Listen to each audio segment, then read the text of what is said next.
എന്നുള്ള ചിന്തയാണ്. ഈ മിത്ത് ഒരു മിത്തിൽ പടുത്തുയർത്തിയതാണ് ഈ സങ്കല്പം. ഓണം എന്നുള്ളത് മറ്റെന്തും പോലെ തന്നെ ഒരു മിത്തിൽ പടുത്തുയർത്തിയാണ്. അതിന്റെ സങ്കല്പങ്ങളെല്ലാം വളരെ എതിർക്കാക്കാരും അതിലേക്കൊന്നും കടക്കാനുള്ള സമയമില്ല. അതുകൊണ്ട്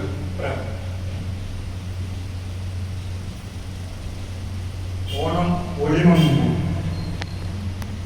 മിന്നി പൊലിഞ്ഞ് മറഞ്ഞു പോവും നീ ഇവിടെ നിന്നു കാണാനായി കൊതിക്കുന്നു ഞാൻ സഖി.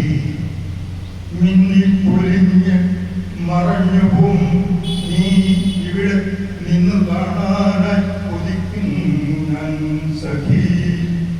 പോകരുതെന്ന് പറയുവാൻ ആരു ഞാൻ, പോകരുതെന്ന് പറയുവാൻ ആരു ഞാൻ.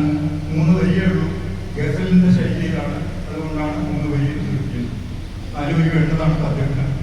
മിന്നിപ്പൊലിഞ്ഞ് മറഞ്ഞു നീ ഇവിടെ നിന്നു കാണാനായി കൊതിക്കുന്നു ഞാൻ സഖി.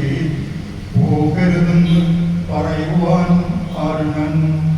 പോയ കാലത്തിന്റെ പഴുളം തണ്ടുമായി വീണൂതും വെറും ഗായകൻ ഞാൻ, വെറും ഗായകൻ.